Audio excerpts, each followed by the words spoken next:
ওং তৎসৎ, ওং তৎসৎ, ওং তৎসৎ। স্বামী বলল বটে, কিন্তু সচিমা তো মনকে বোঝাতে পারছে না। মা চেষ্টা করছে ছেলেটির মুখে স্তনবিন্দু দিয়ে দুধ পান করানোর জন্য।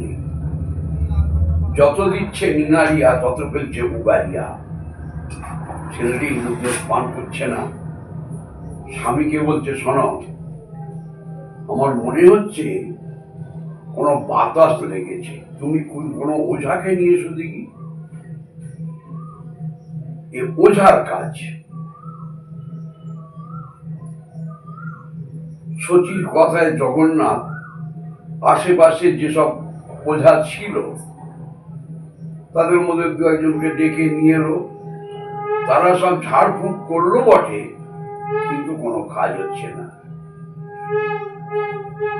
মায়ের যেন চিন্তা বাড়ছে, কেন ছেলেরা এমন অবস্থা।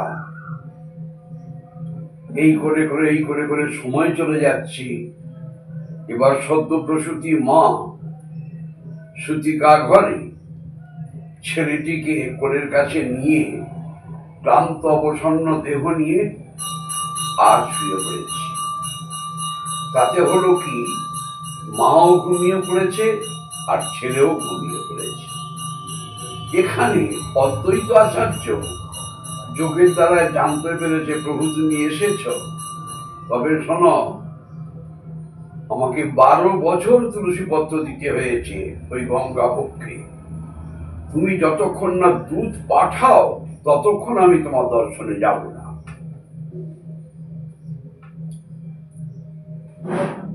এখানে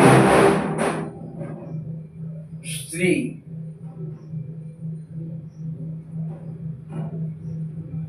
পদ্মাকে বলে, পদ্মা, যার আসার কথা ছিল, প্রতিনিয়ত যার পদধ্বনি শুনি, সেই প্রেমের ঠাকুর মর্তে এসেছে জানো। তুমি শঙ্খধ্বনি করো। তো সীতা ঠাকুরানী শঙ্খধ্বনি করেছে। আনন্দময়ের আগমনে আনন্দ পাওয়ার জন্য শঙ্খধ্বনি হলো। সারা রাত্রি কেটে গেল। পরের দিন সকালে মায়ের যখন ঘুম ভাঙলো, দেখলো কি, ছেলেটা বিবর্ণ হয়ে গেছে। সেই রং আর নেই, যেন কালীবর্ণ হয়ে আসছে। তাড়াতাড়ি স্বামীকে ডাকছে, স্বামী দেখো দেখো ছেলের কি অবস্থা দেখো, তুমি এখনই কোনো ওঝাকে ডেকে নিয়ে এসো। তা 1 জন 2 জন 5 জন যতগুলো ওঝার সন্ধান ছিল জগন্নাথ মিশ্রের কাছে সবাইকে ডেকে এনেছে। কোনো কাজ হচ্ছে না। সবাই জল পড়া তেল পড়া দিয়ে যাচ্ছে বটে, কাজ হচ্ছে না। ক্রমশ পাড়া প্রতিবাসীরা দেখতে এসে বলা বলি করছে, এ ছেলে বাঁচবে না গো। কারণ না খেলে বাঁচবে কি করে, দুগ্ধ পান করছে না, এ ছেলে বাঁচা শক্ত। কোনো সময় শচীও শুনছে, শচীরও মনে কষ্ট। তাই তো কি হয়, সারাটা দিন শচী অনাহারী, আর জগন্নাথ মিশ্র একের পর এক ওঝাকে ডেকে নিয়ে আসছে। সবাই সবকিছু করছে বটে, কাজ কিছুই হচ্ছে না। সারাটা দিন কেটে গেল। সে রাত্রেও সেই অবস্থা। শচীমা ঘুমিয়ে পড়েছে পাশে ছেলেটিকে নিয়ে সুতিকা ঘরে। ভগবানের অনুপ্রেরণায় মায়ের ঘুম ভাঙলো না। এবার তৃতীয় দিন সকালেই মায়ের ঘুম ভাঙিয়ে দেখলো কি ছেলেটা একেবারে কালো বর্ণ হয়ে গেছে। স্বামীকে বলছে কি হবে বলো তো, হায় এমন ছেলেটা বাঁচবে না। পাড়া প্রতিবাসীরাও দেখতে আসছে, দেখতে ওই একই কথা, ও ছেলের যা অবস্থা ও মারা যাবে, বাঁচবে না। পাড়া প্রতিবাসীদের কাছ থেকে শুনে সচিমার বুকটা ফেটে যাচ্ছে। সবাই বলছে বৌমা কি করবে বলো, যা আছে কপালে হবে তা কালে কালে কেহ তাহা খঞ্জিবারে না, যার যা কপালে আছে তা হবে, তো কি আর করবে, তোমার কপালে যা ছিল হয়েছে। তা নইলে কারো তো কখনো এমন শুনি না যে ছেলে স্তনদুগ্ধ পান করবে না বা করে না। তোমার ছেলেটা এই অবস্থা কেন, এ ছেলে বাঁচার শক্ত।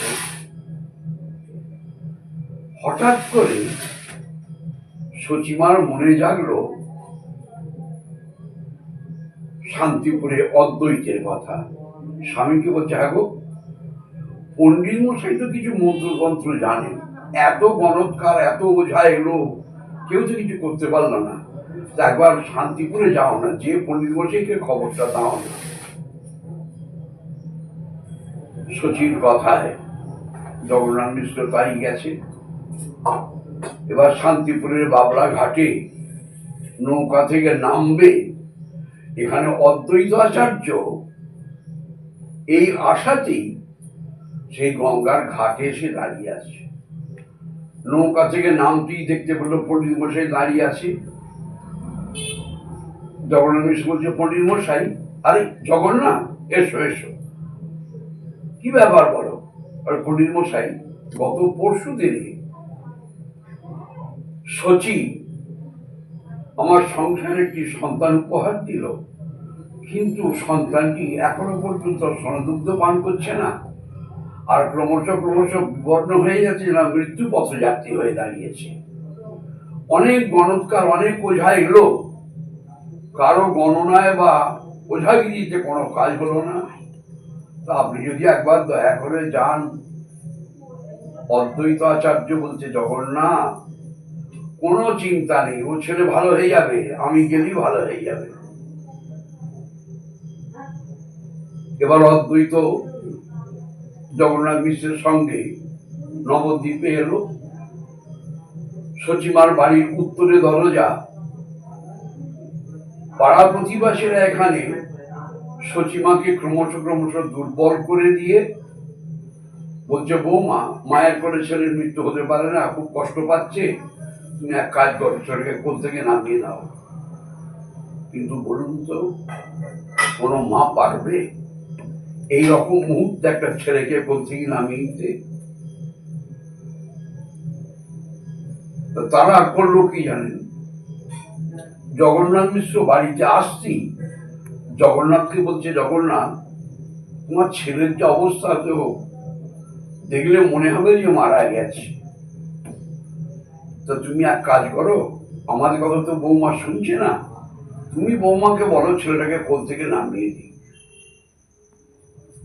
ছেলেটার অবস্থা দেখে জগন্নাথের ওই অবস্থা।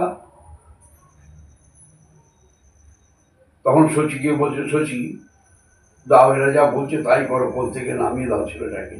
তা সচিমা করেছে কি জানেন, একটা কুলার ওপরে ছেলেটাকে শুইয়ে আর সূচিকা ঘরের বাইরে নিম গাছের নিচে শুইয়ে রেখেছে।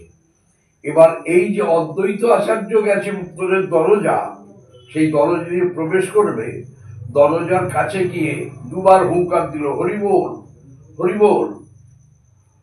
যখনই দুবার হুঙ্কার দিয়েছে, জহুরি জহর চেনে, অদ্বৈত আচার্য লক্ষ্য করল সেই কুলার উপরে শুইয়ে রাখা সন্তানটি মৃদু মৃদু দক্ষিণ হস্তের তর্জনী অঙ্গুলিটি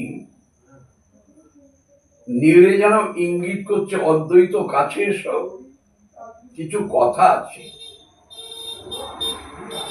তা অদ্বৈত গেল, যাওয়ার পরে দেখে বলছে ছেলের কিচ্ছু হয়নি, কোনো চিন্তা নেই, আমি এখনই সব ব্যবস্থা করে দিচ্ছি।